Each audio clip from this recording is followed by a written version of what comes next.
few quick announcements. Please take note of the emergency exits in the back of the room and to the side of the stage. In the event of an emergency, please leave in an orderly fashion as directed. This is a smoke-free and a vape-free school district.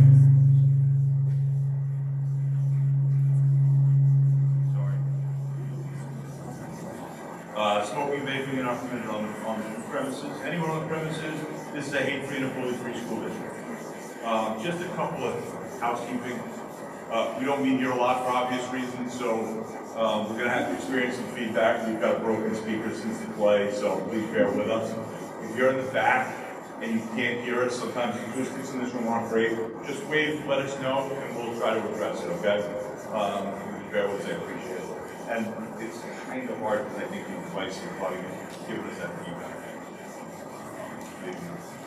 Okay, so moving on to the superintendent's report.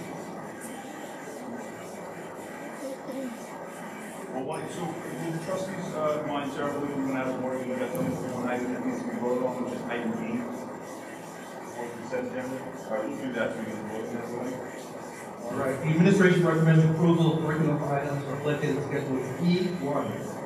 Can I have a motion, E1? Motion by Mr. Barry, seconded by Mr. Lillo. Any discussion? Seeing none, all those in favor? Motion carried unanimously. Now we can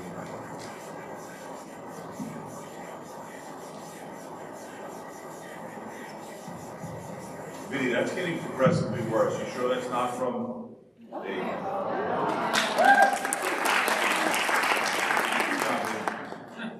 Actually, I did that. So they said that.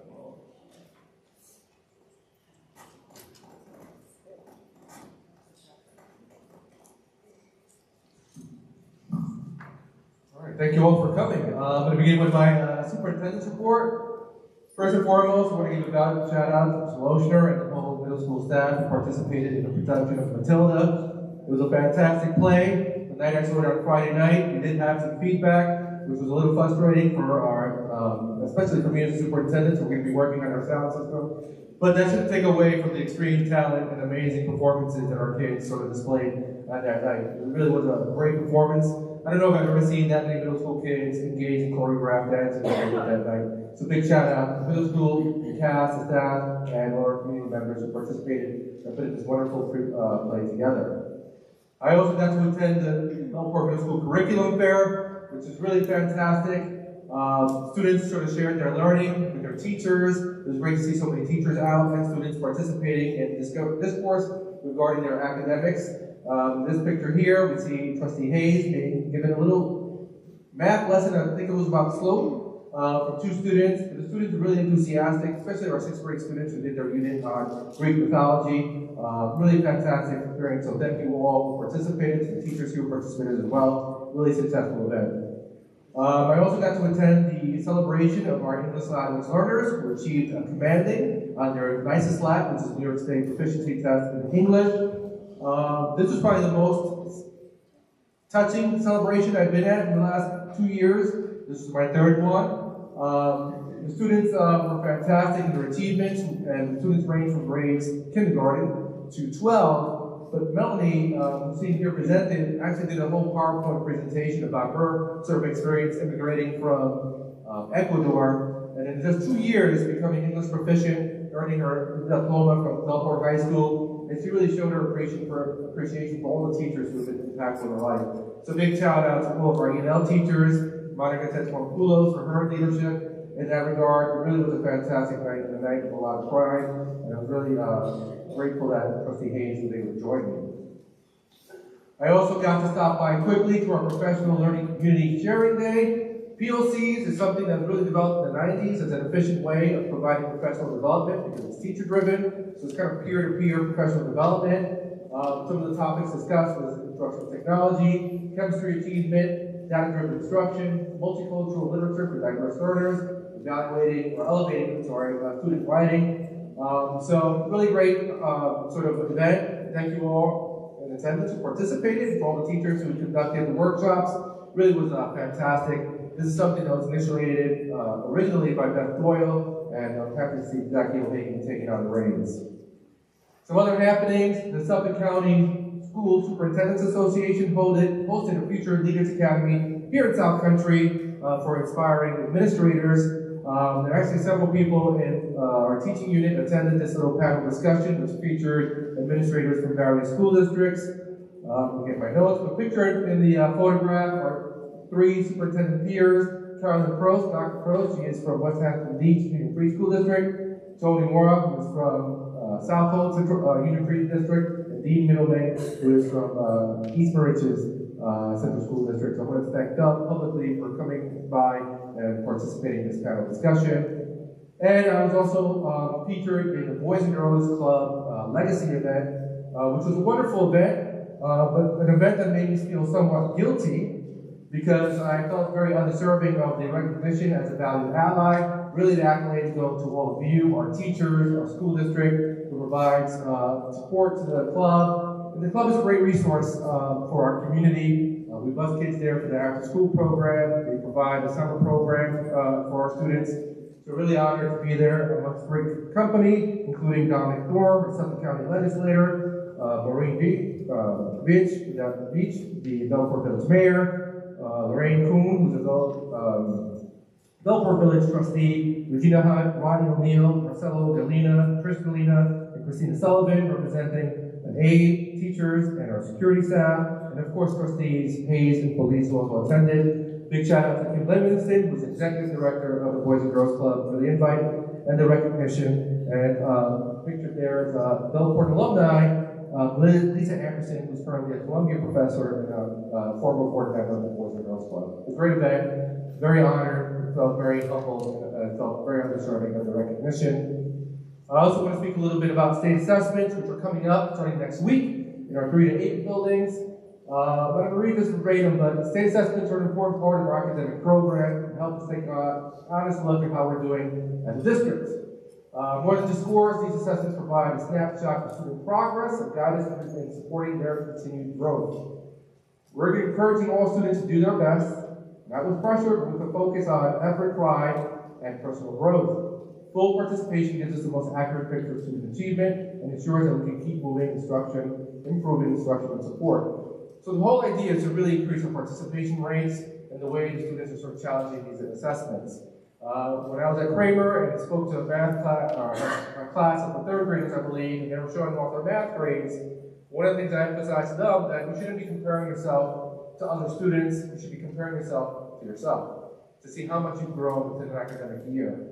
So the idea is not to overly stress students, but really they should be doing their best on the assessments, and we should hopefully get a nice sample size that truly reflects our achievement. I also want to say that high-stakes testing is still a part of the educational process, which includes mandated Regents exams, AP exams, college board exams. So it's essential that students get practice as soon as they are able to if they're in grade, and multiple career paths require certification exams. So I feel like I appreciate how people felt about over-testing children, and I do think that the assessments are an important part of the educational process. So we are encouraging our families to participate and to have their students, your students, show us what they know. And finally, follow us on social media. There's various social media platforms highlighting all the great things happening in the South Country School District. And for community members who want to stay in touch, there is a community portal where you can subscribe. There's also a link right on our homepage that has all of our social media handles, as well as Superintendent's Corner, which is updated on a monthly basis. That's my contact information, my social media handles, and access to my weekly update. So keep in touch, stay informed, and I'll say that every board meeting moving forward. I'm super excited to launch our new website July 1st, which is going to be a fantastic and much needed improvement. That concludes my superintendent's report. Thank you for your commitment to the South Country Central School District. Thank you. Okay, moving on to trustee and advisory committee reports. We'll start my left and follow. Hi, I just want to comment. I went to the FP, Frankie Wong Art Show and Bingo Night. It was great to see as many parents there supporting the school. The artwork, of course, was awesome. Except for all the snakes. There were a lot of drawings of snakes. Matilda was awesome. Got to see that on Saturday night. So many kids involved in it. It's warm and fuzzy feelings for me to see that. And last, I was on the panel for the Social Science Committee at Brookhaven Elementary. It was a panel of women, and they brought in kids from K through 3, all different, asking questions about how we're going to change the world and the best decisions we've ever made.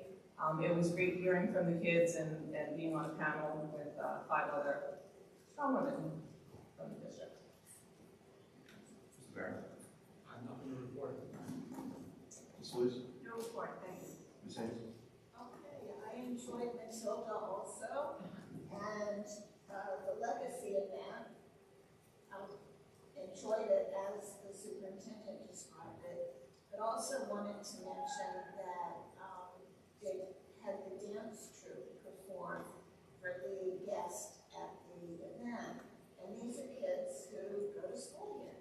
And I was not timing how long their presentation was, but it seemed like a good 5 minutes at high energy. So it was quite impressive to see the dance troupe that performed for us at the event that we were supposed to. Also enjoyed the curriculum there at the middle school, starting out with the math demonstrations, and I was struck by the enthusiasm of all the students who were there to display the work that they've been doing and what they've been studying. From there, I went over to the library where I had a tour of ancient Greece with the myths and the mask and the pottery and all the displays that they had there as well. Had the PTA meeting at Philbrook Middle School, and again, it was good to see the number of parents who gave up their time to come to the meeting and to participate in activities on behalf of the kids at the school. I also went to the E&L commanding event, and I believe one of the numbers was there were 44 students who qualified for the certificate showing that they're now commanding in English language. I thought that was an impressive number. And then just yesterday, I attended the strategic planning meeting, and we went over the draft of the strategic plan. Again, we have some community members who've been attending on a regular basis, and enjoy having the input from community members as well as our educators who sit on the committee. So I believe that the superintendent took into account some of the comments that were made, and we'll expect to get another draft of the strategic plan. And that's it. Thank you. Moving on.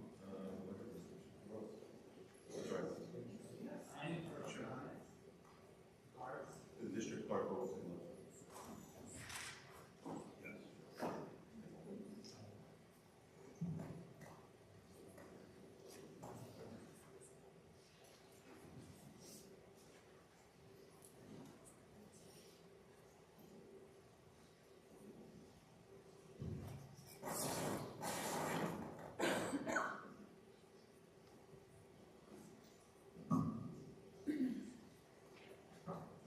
All right, we're about to start our 6th budget presentation, which is a revenue and expenditure update.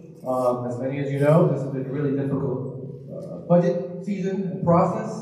So I'm going to get right to it. It's going to be great in terms of our budget meetings and the presentations. Today's April 2nd, where we're going to be going over expenses and revenue updates. At our April 23rd meeting, we'll give the board a final budget for their adoption. We're also going to be updating our staffing numbers in that presentation as well as we continue to work this budget process.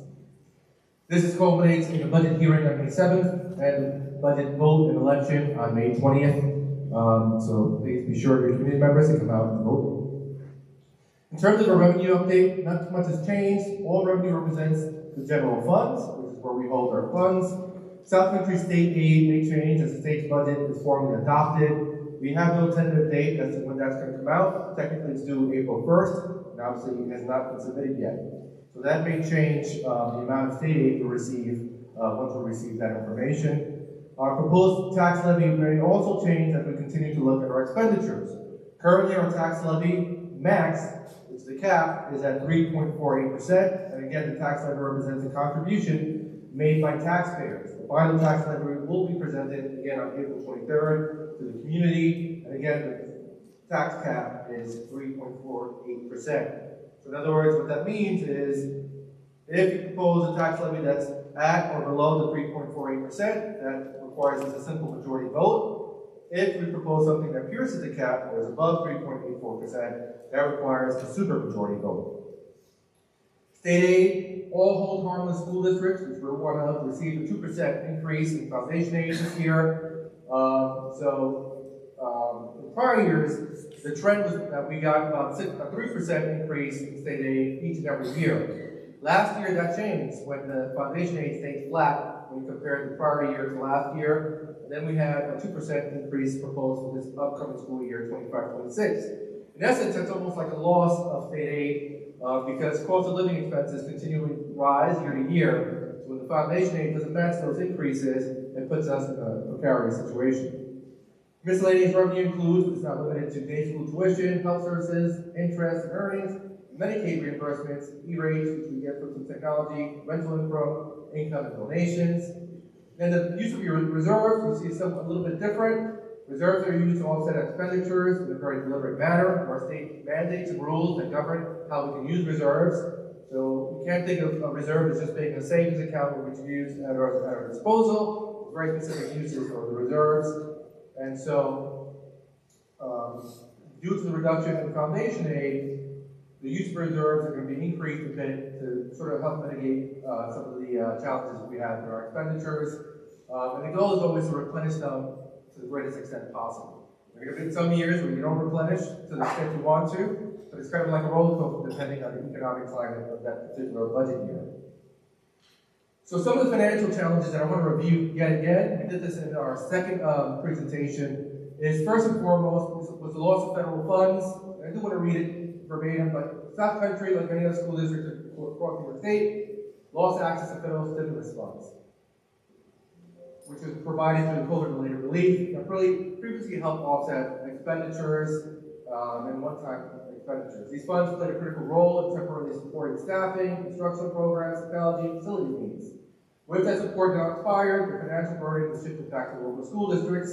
So as a result, South Country, along with many others, are now facing difficult decisions to ensure long-term fiscal stability while continuing to prioritize the needs of our students. This was anticipated. We knew these funds were going to end. In fact, they end this year and next. We anticipated this based on a reserve plan. So while this was a challenge, it wasn't a challenge that we thought would impact certainly staffing or our ability to run the district. The loss of state aid is sort of mentioned a little bit already. But again, we have seen a reduction in both foundation aid and building aid. What I mean by building aid is the school districts get aid based on capital improvement projects. What they do is if you spend $1 million in a capital improvement project that's aidable, that we get reimbursed at a rate of about 76%, which is spread over 15 years. So what happened is, years ago there was a bond taken out, and so with that bond you have debt service payments. Typically your debt service payments and your building aid sort of cancel each other out, or at the very least make that expense a little less.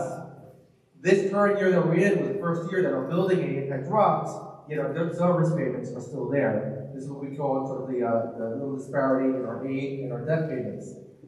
This too was also anticipated. We anticipated that this was coming, it was predictable, we planned for it. So that was part of our sort of a plan in terms of mitigating these challenges. But we didn't plan for these unforeseen increases in expenditures.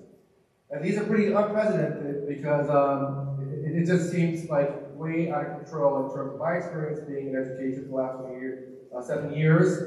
The biggest rises in expenditures come from our health insurance plan, which is again going up 15%. We already assumed a 5% increase this year, an additional 10% will be coming in 25-26, which was not budgeted for.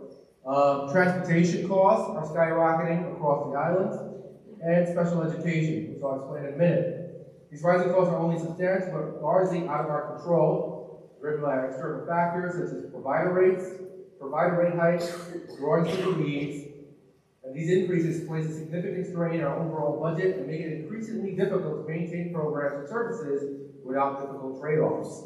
So again, when we talk about special ed, we're not just talking about special ed students, but the services they require, and these providers, all the expenses across the board have been going up.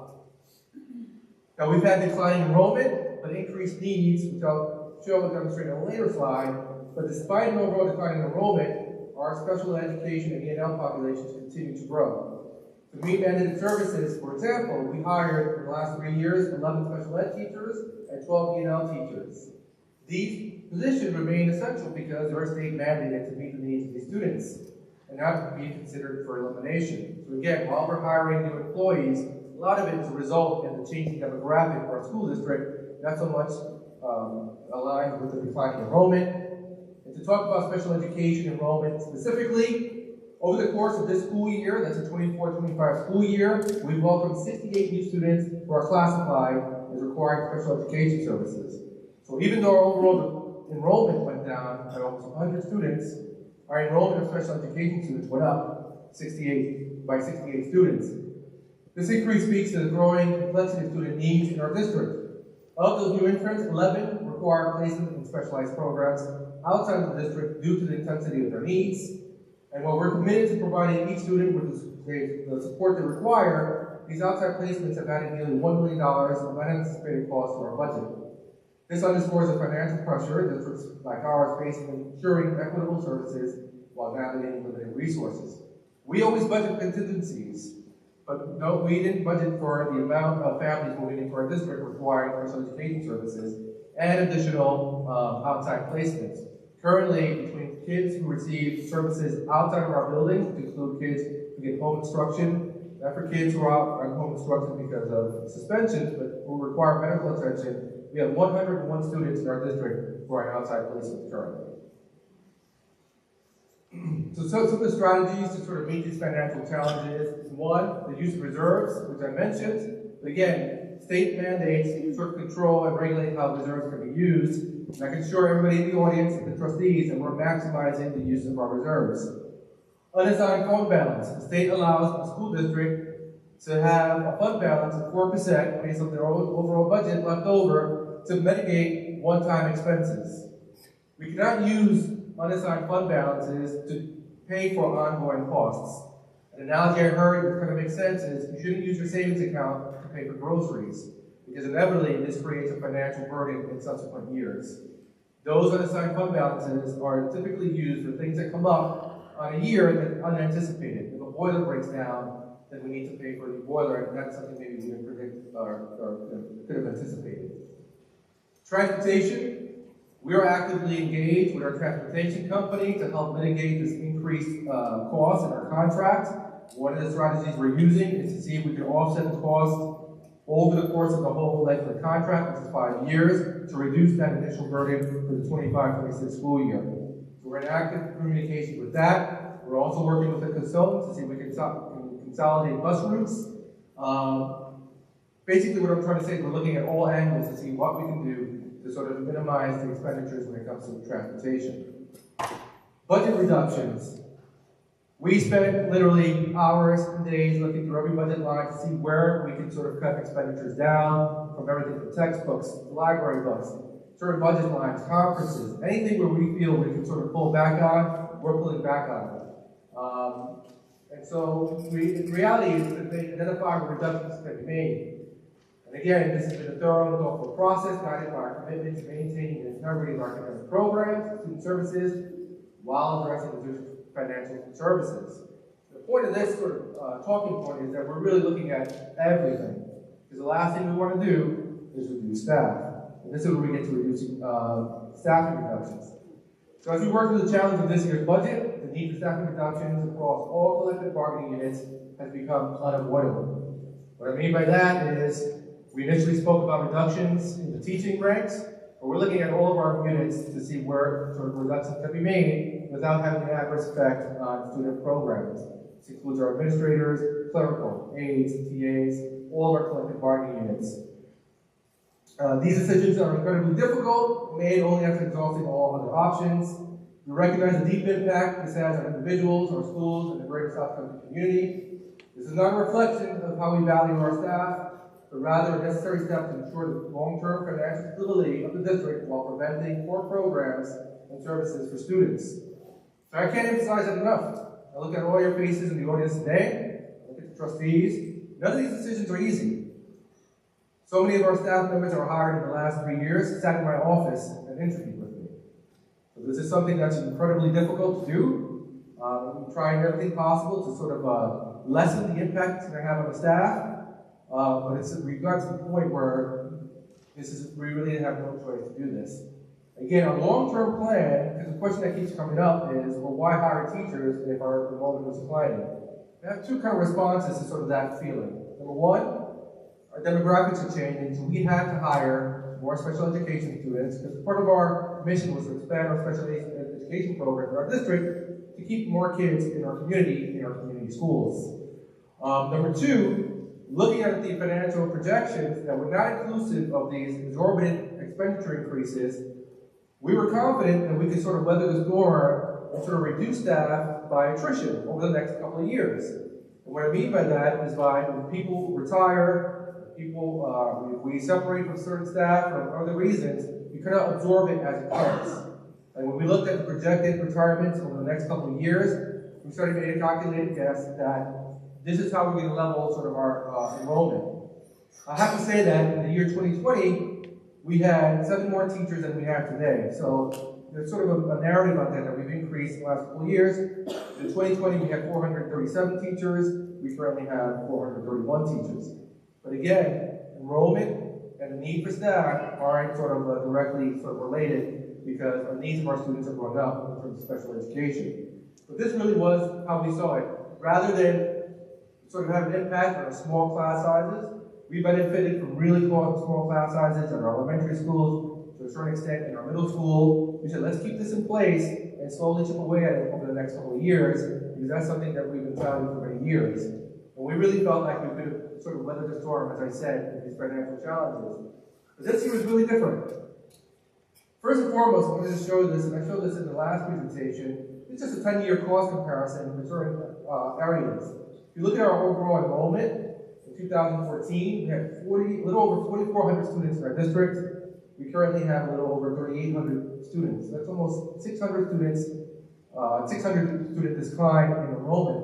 But when you look at our costs and the changing demographics, we went from a school district that was a little over 6% English language learners to a school district that currently, since I put this slide together, at 20% English language learners.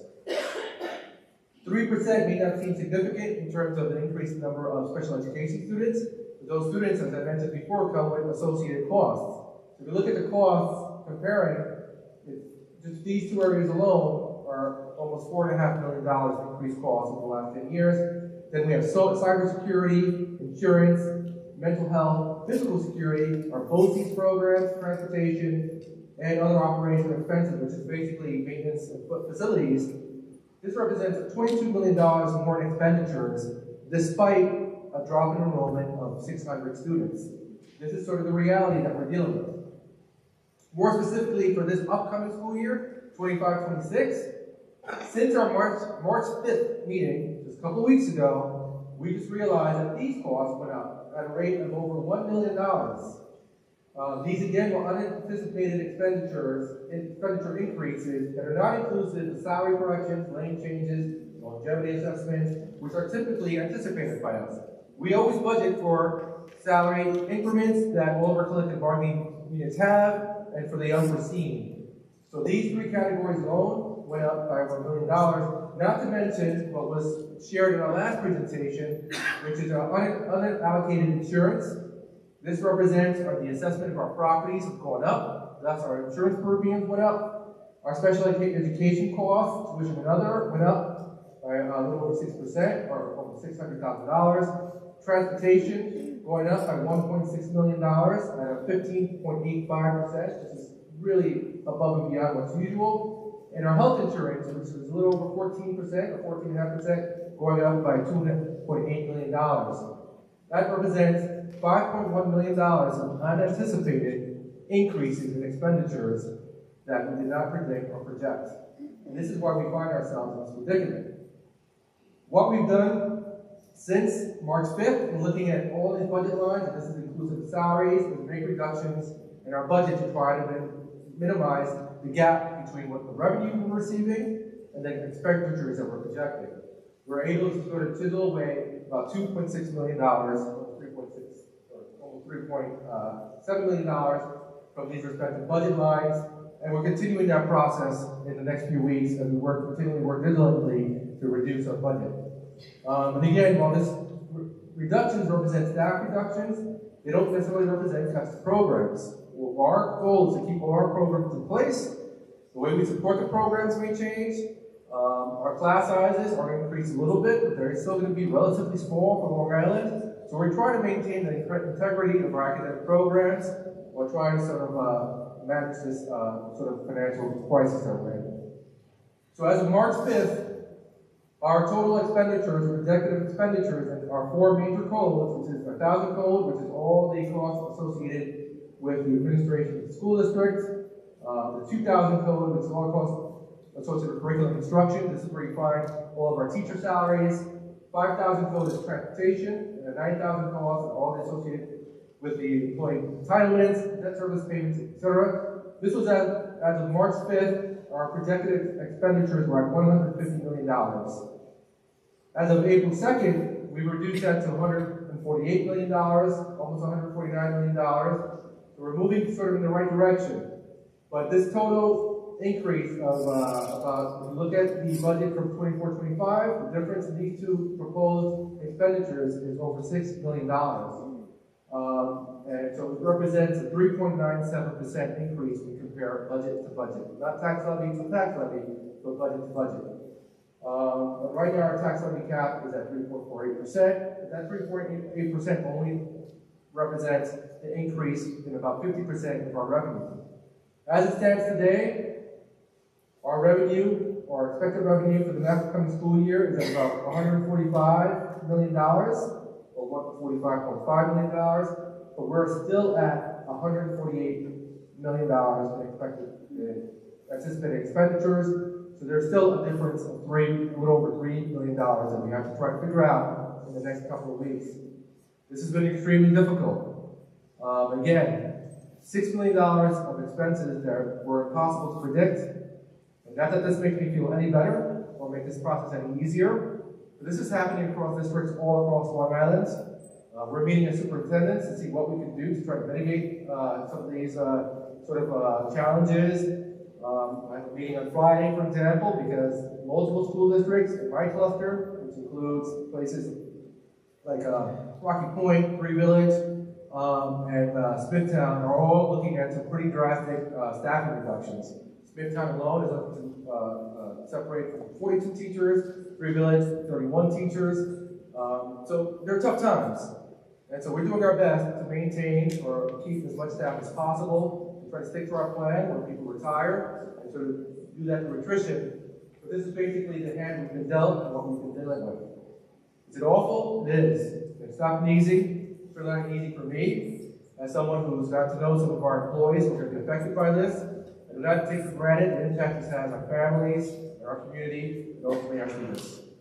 And that concludes my presentation. On April 23rd, we'll be back with our finalized budget and a staffing update, which will include some additional cuts in our collective bargaining units. Again, this culminates in our budget hearing on May 7th and the budget vote and election on May 20th. So at this point, I'll open it up to questions. Trustee? Yes, please. You have a mic. Okay. Can you try to put on blinders for this question? And the only thing to look at is staffing needs to provide the programs that we're currently providing and that are already in the works for next year that would improve options for our students. the staffing levels that you have looked at so far permit that? Yes, they do. So one of the things that we have to look at is the, for example, the reduction of coordinators who support certain programs. We're looking at other ways to sort of support the programs, or perhaps sort of bring those positions back. But in terms of what we offer kids, that's not going to change. The student-to-teacher ratio may change in some classrooms. Right now, we're looking at average class size in the elementary schools at about 22, 23, is where we capped it. But we're still maintaining all of our programs, the language program, our electives, after-school programs, everything can remain intact.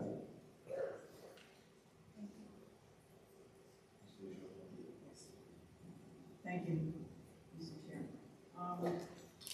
So we spent a lot of time talking and meeting this week. And I appreciate the time that you gave to me. I don't know how much time you gave to other trustees who asked, but as you know, my prior life I spent as a union leader. I spent with Suffolk County government, and I lived through layoffs with Suffolk County government. And this is not an easy situation for anyone to be in, and I don't want to minimize what you're going through. And certainly I admire the bargaining unit and the solidarity that you're showing here today.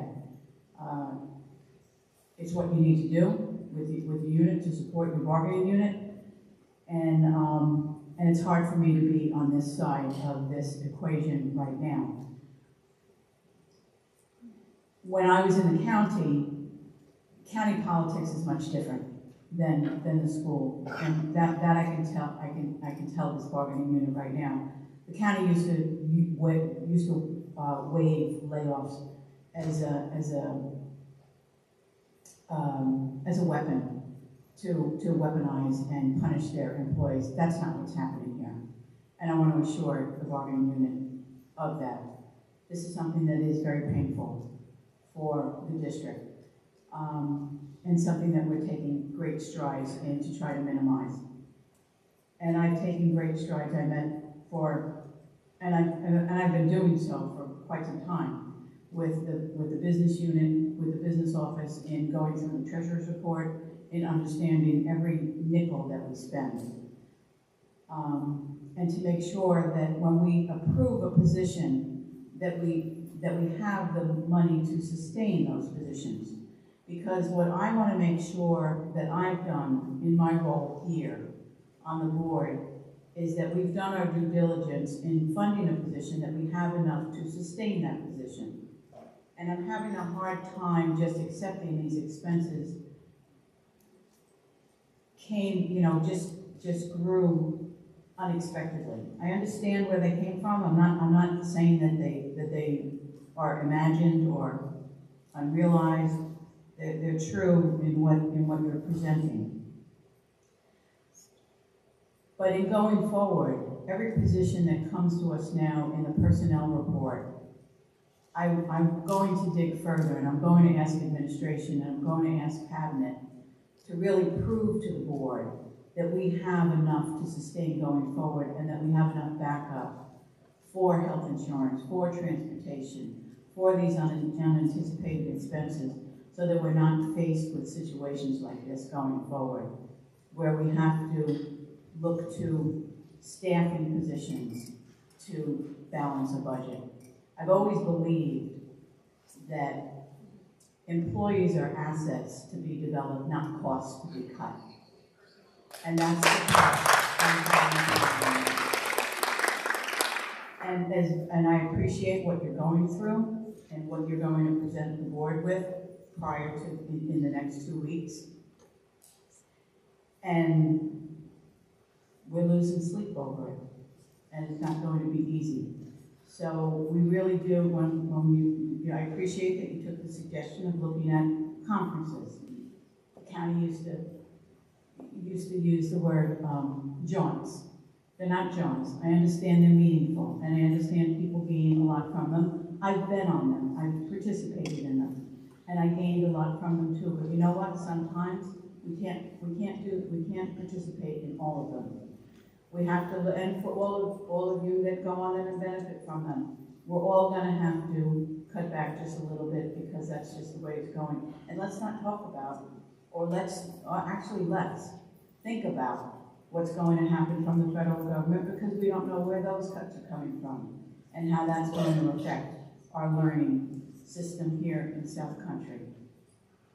So, what I want to say to you, and I've given you a hard time over these last couple of weeks, I have, because this isn't easy, and I really thought we were going at a very good clip these last couple of years, and I think we were. So this is very, very difficult, not because you're not doing your job, but because these are lives, and these are lives that are protecting our little ones and our big ones, and we don't want to lose a single life, in our learning system.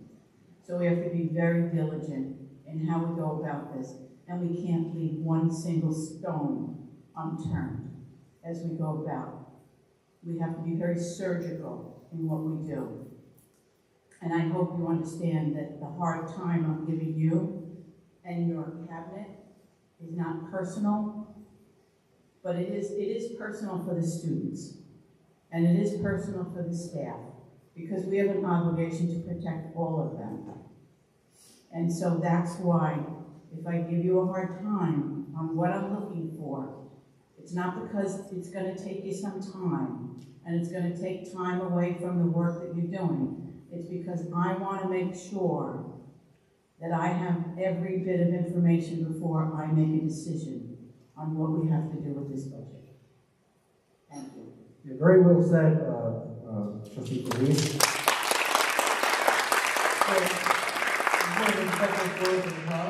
Everything you said was accurate, but the burden is on me as superintendent of schools. And so, the board, the trustees, they do their due diligence, all of them, to ask questions, to pressure us, to challenge us when we're making decisions. I've had multiple meetings and conversations over the last couple of weeks when all this started sort of happening during the budget process, because these were truly unanticipated expenses, we started panicking. Certainly, I look back and reflect on the last couple of years and some of the great things that we've started and initiated. And to your point, we were on a great trajectory. A lot of people we've hired in the last couple of years have been fantastic. So this especially hits me hard, and I do take it personally, because of course, hindsight is 20/20. So we have not had these initiatives, and we not have proceeded in the course that we proceeded. But we proceeded with confidence because, again, when we looked at our financial challenges, which namely the drop of building aid, the anticipated drops of foundation aid, we looked at the sort of attrition rates that were coming in the next couple of years, retirements, and so forth, and we really were confident that we'd be able to weather the storm. So whether or not you want to characterize that as a miscalculation, or we did the best with the information we had at the same time, I do take it personally, and the trustees should be giving me a hard time. Because we are talking about people's livelihoods, people I care about, and it's not easy. Surely we want to continue propelling this district forward, we'll continue growth and achievement. I certainly value everything everybody in this room does. When you look at my superintendent's report, I'm a lot of pictures, I'll admit that. Who am I really reporting on? It's teachers, it's our security officers, our administrators. You guys are in the front lines doing the work, forging relationships with kids, helping propel the school district forward. So I don't take this easily. I don't get any joy from reducing staff. And sometimes you have to make difficult decisions when you have to part ways with certain staff members. Even that's not easy for me. So this whole process has been extremely difficult. I heard about other school districts in prior years engaged in these processes. I've been on the receiving end of these processes, but never have I ever been at the helm where it really falls on me, and I will take the burden of this responsibility. Not my cabinet, not the trustees, but me as superintendent. My cabinet works diligently to try to do their best to find ways to avoid staff reductions. Ms. Agee has not slept, has come in on weekends and on Sundays looking at every budget line to see where we can sort of make little cuts. Jackie O'Hagan is regretting taking this position. Just kidding. But I'm trying to add some levity because the feeling is so bad. And we're really doing our best to sort of mitigate these unexpected expenditures. And the trustees have done their due diligence, especially Cheryl Felice. Yes, he's been a thorn at my side, I'll say it. But rightfully so, because she cares about the district, as have all the trustees here over here. So we're going to continue pressing forward. When I commiserate with some other superintendents in this situation, we all feel the same way. And I see the people's faces when we talk about staffing reductions. You know, long beyond this meeting here, looking at you live, I think about these things. And I don't want anybody to have any empathy or feel badly for me because I took on this role knowing it wouldn't be easy. But just so you appreciate that, this is not just done in terms of, hey, let's be more economically efficient. We're not a private enterprise. We're not a for-profit organization. But we're in a position where we have to maintain the financial stability of the district moving forward. If we want to maintain those programs, we have to make these hard decisions. And that's where we're at today. So,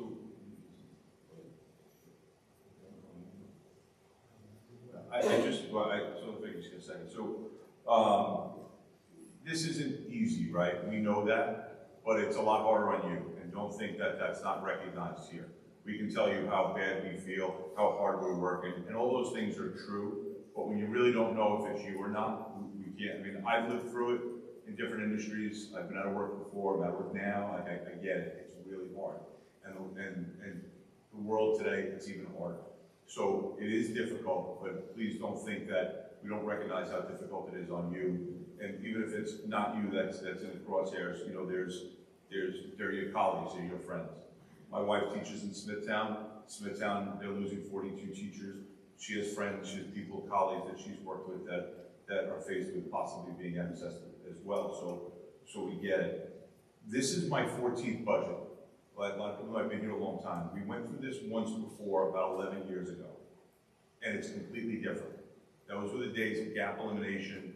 Those were the days of the bank bailouts and the economy. It was different. When you look at this, and for all the budgets that I've been through, to see these unanticipated costs and how big they are is like nothing that we've ever seen. And a lot of it, you know, when you look at insurance, right, we're part of a consortium with 3 other districts. All 3 districts are laying off a bunch of people, Smithtown and Woodmill. So it's hard. But the work doesn't stop, and I know it doesn't make you feel better. There are things happening behind the scenes. There are negotiations taking place, and there are cost savings that we're looking for. It just feels like, and I've never seen this before, I walked in the central office, and the superintendent got out of a meeting with BOCES, and we understood the increases there. Like, it's hard. I know it's not gonna make you feel better, but the work doesn't stop. We are doing everything we can. The administration is working tirelessly to see if we can get there and what we can do. So, again, it's not an attempt to make you feel better, just to make you understand at least where I am, and I believe the rest of the board is in all of this. So I just wanted to comment specifically about, at the very beginning, and then if you tuned into any of the board meetings, you've heard me say, we are the only school district on Long Island who's facing a decrease in state aid this year. We have these additional expenses that I think they went over in great detail. This is not something where anybody is targeting anybody, but again, we've got to put the students at the greatest height in terms of their success and what their needs are, and it's not over anybody else in doing that. It is ultimately trying to make sure that we can present a reasonable budget to our community and ultimately make sure that we're providing the best education possible for the students. Thank you.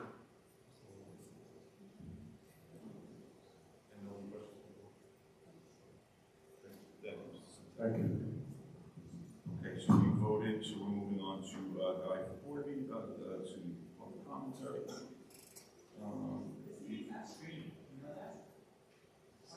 Are we not streaming, Vinny? Let parents factor me in.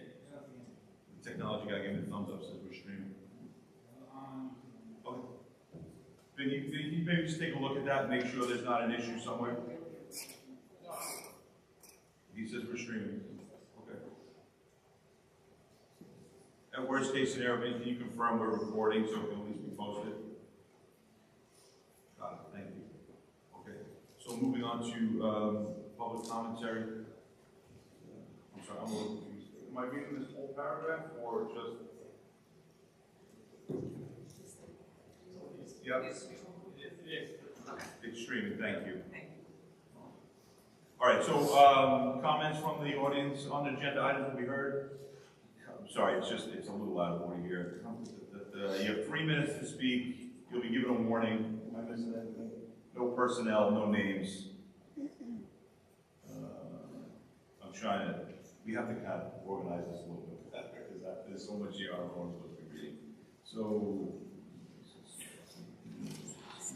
school committee member wishing to speak must complete a comment card found in the middle of the room, which is over here tonight. Comments from each speaker are limited to 3 minutes. There will be no sharing of minutes. Public sessions are limited to 30 minutes total, and will continue as long as they are conducted in an orderly fashion. All questions must be directed to the Board of Education and be relevant to school district matters. With that, we'll set up the microphone. Thank you. When you're called up, the microphone is to my left here. No, that's a camera. Patrick Brady. Mr. Brady. Good evening.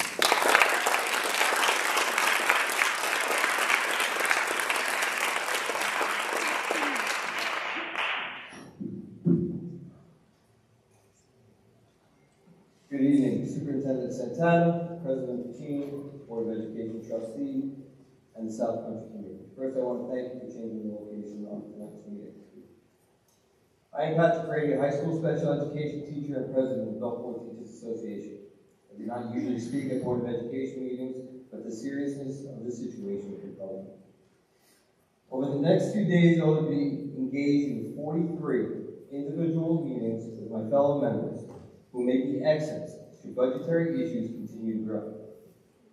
Of the 43, I anticipate 25 FTEs of service.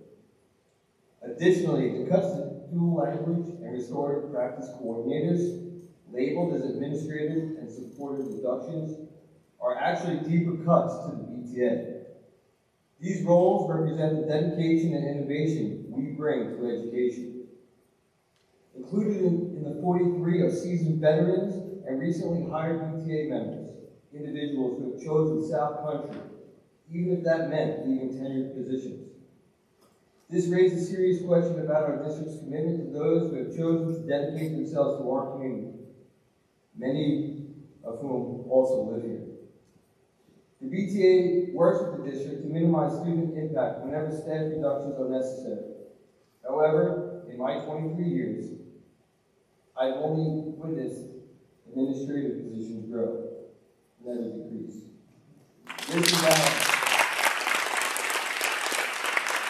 This imbalance needs to be addressed. The PTA has always supported strong leadership. Prior to APPR, we successfully utilized PTA members as department chairs in all academic areas, a cost-effective system that worked for decades. Given the recent financial challenges, I hope this option has been seriously considered. APPR regulations have changed, giving districts more flexibility, and we are open to a model that reduces administrative burdens while fostering collaboration. Most importantly, we need to discuss how to reduce the impact of these cuts on our students. Our middle school has been facing serious challenges for many years. These cuts will only amplify the current issues. At the high school level, the loss of co-taught forensics, chemistry, and connection classes in special education has a potential adverse effect on our students and graduation rate. The reduction of elementary and special area teachers will increase student-to-teacher ratios, while the reduction of a full-time librarian at Kramer and Chris will hinder the district's MTS initiatives.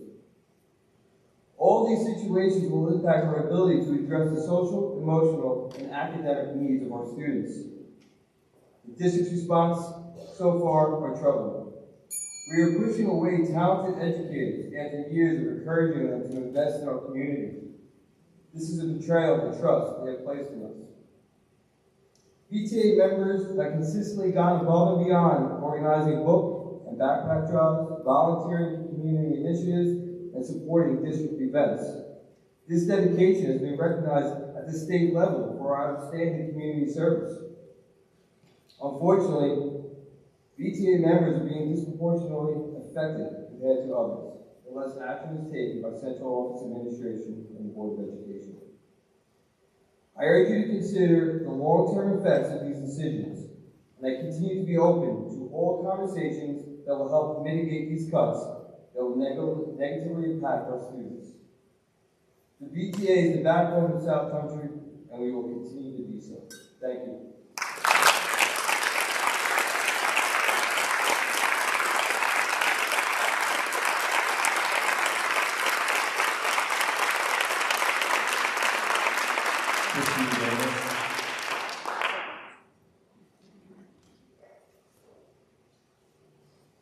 Good evening and welcome.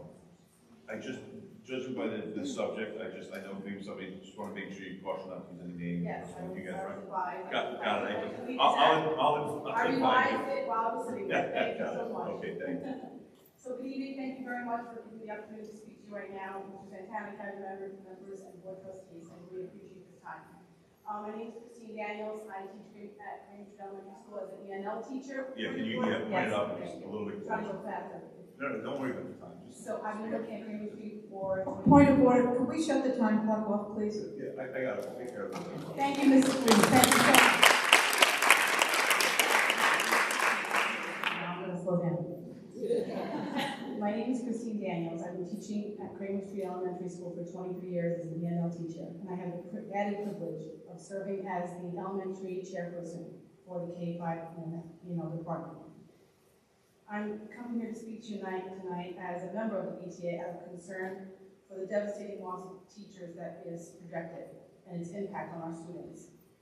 I truly appreciate your hard work in considering this as you move forward, and I really appreciate Pat for speaking on behalf of the entire bargaining unit. And Ms. Elise, I really appreciate your comment earlier that you really are deeply thinking about this. I know you all are. Specifically right now, I would just like to speak specifically about my professional opinion in order for you to reconsider reinstating the dual language coordinator position. The coordinator position has a direct impact on the forward progress of 315 dual language students. The dual language coordinator is an integral part of the leadership team servicing 871 ENL students in our district. And I have the honor of teaching these hardworking and beautiful students. And I know the direct impact that this position, the loss of this position will have on these students. I have immense pride in working in the South Country School District as a teacher and now a leader for these multilingual learners.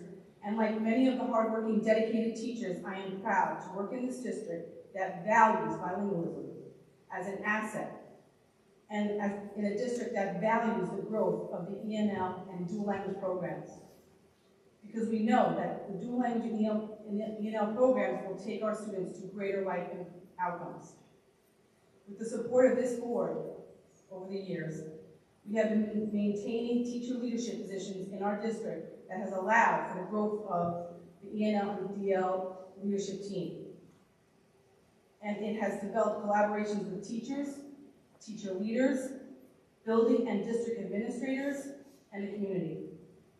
All of these collaborative relationships have supported direct student outcomes and growth. And we have built collective efficacy. I believe that this collaborative model should continue. It should be strengthened, and it should not be disrupted or dismantled. In order to help you understand a little bit of my concern for the loss of the coordinator position, I was hoping to speak a little bit personally about the person who holds this position, but I understand I cannot at this time. I was going to print an incredible sample highlighting the work of the dual language coordinator. However, out of respect for the budget constraints, I respectfully ask that you access our Google Drive instead of me printing it out for you. There you will find over 100 digital documents that have been created and shared by the dual language coordinator, which provides students, teachers, and administrators research-based best practices and curriculum support for language learners. Please reach out to me. I will sit with you personally to go over those digital documents. They are incredible. They are needed to be an ongoing process. Because they exist there today does not mean the work is done. It is an ongoing process that needs to continue. The outcome of the dual language coordinator's collaborative efforts, which was presented with Dr. Raven at the New York State Board of Regents, underscores the direct impact on student achievement and increased teacher efficacy. Under the leadership of the dual language coordinator, teachers participate in cycles of instructional best practices. The coordinator facilitates district-wide after-school professional development and PLCs and supervises summer curriculum writing. A specific example of the coordinator curriculum contributions is their leading role in summer curriculum that resulted in the merging of the ELA and social studies instruction in grade 4. The coordinator's work addresses a challenge that we face as a district in providing creative solutions, maximizing learning during the school day. As Pat mentioned, the chair people and the coordinators and the district leaders, like reading coordinators, all support this work. The dual language coordinator is instrumental in creating and maintaining the bilingual book rooms and the multicultural resource centers in 2 of our dual language schools. Please visit these beautiful spaces. I know Ms. Luce you have. I don't know if Mr. Santana you have. If you haven't yet gone, please go and see these beautiful spaces that the dual language coordinator is responsible for maintaining, and it is an ongoing work in progress. I do not know who will take care of that. It will be a waste of resources and a waste of space that we have spent money on. Also, those spaces have direct impact on student learning and teacher learning. The work of the dual language coordinator creates a cultural environment where students and her colleagues thrive. The dual language coordinator supports initiatives that guarantee students and families receive what they need to be successful in and out of school. Our students, teachers, and administrators continue to need the leadership of the dual language coordinator. So finally, I ask that you continue to do this hard work of looking closely at the impact of the loss of teachers, and specifically the dual language coordinator. I ask sincerely that you please continue to place value in our hardworking, dedicated, and loving educators, and the dual language coordinator position, as we must collectively build upon and strengthen the multicultural assets of this community. Thank you so much. I really appreciate your time.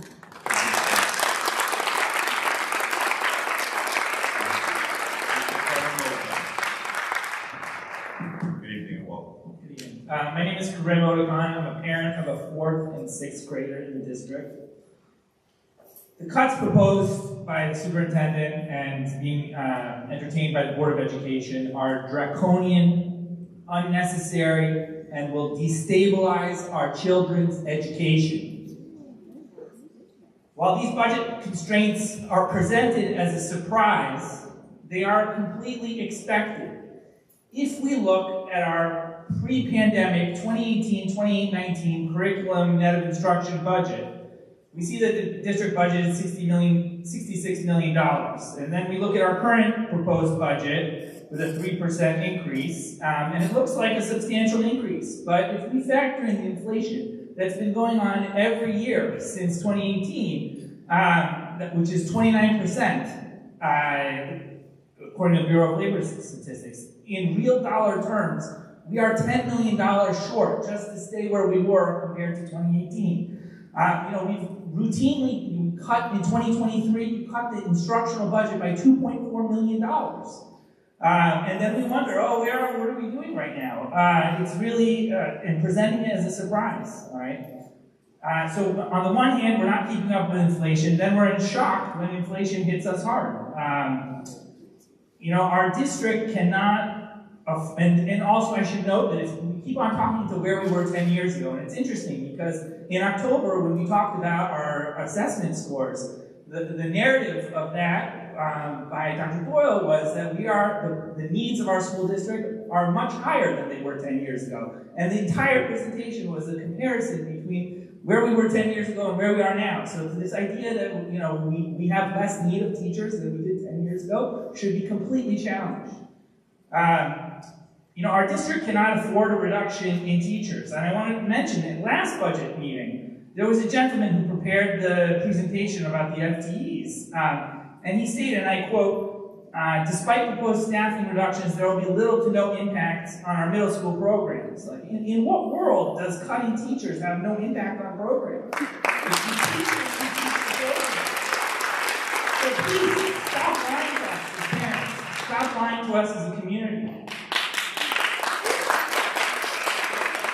again, in 2023, when this Board of Education cut $2.4 million from the curriculum budget, Superintendent Santana, I asked you afterwards, if you didn't think you could improve outcomes in our district with that $2.4 million restored, and you told me no. And at that time, I asked Pat Brady to come and listen to you say that, and you refused to allow that. And you can deny that all you want. You know, in October this past year, we saw our New York State assessments again demonstrated need in our community. Okay, South Country. Our school district had only 21% of students that were noted to be proficient in English, the lowest ranking in all of Long Island, all right? No other school district ranked less than us. So when you compare it to Smithtown and you compare it to Three Village, you are comparing apples and oranges, all right? It's not fair for a 40 teacher reduction in Smithtown with 8,000 students is a lot different than a 25 teacher reduction in South Country School District with 3,900 students. And, you know, if we look at our math test scores, only 29% of our students are proficient. This is the second lowest ranking in Long Island after Wyandotte. And after 23, when we cut our instructional budget, and I came to you guys, a lot of you said, oh, you know, we're going to see what happens with this and see what, well, we saw what happened. We went down. Relatively speaking, our kids are underperforming. And it's not because we don't have good teachers. It's not because we don't have good kids. They need more support.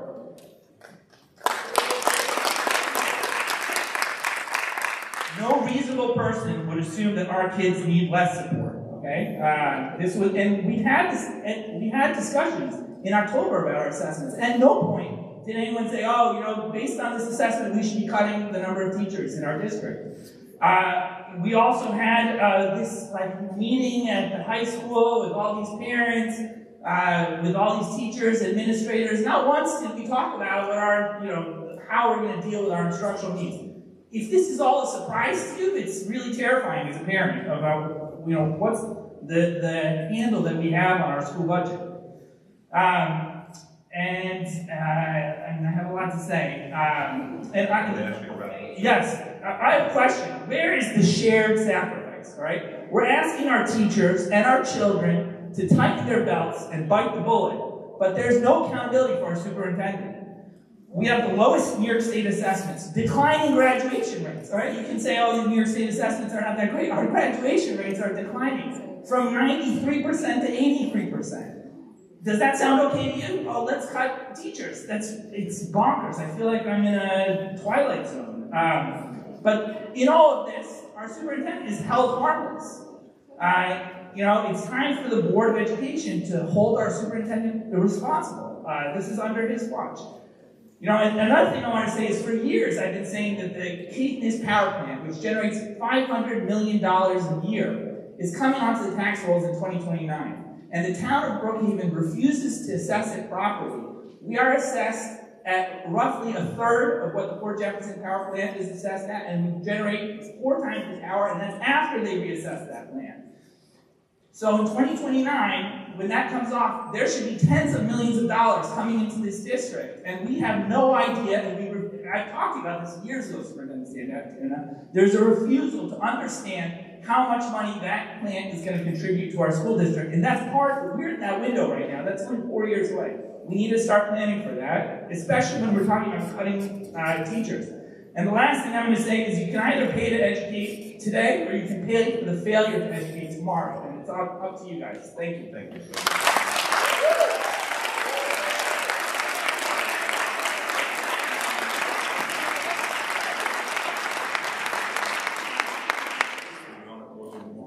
Closing remarks from the board members.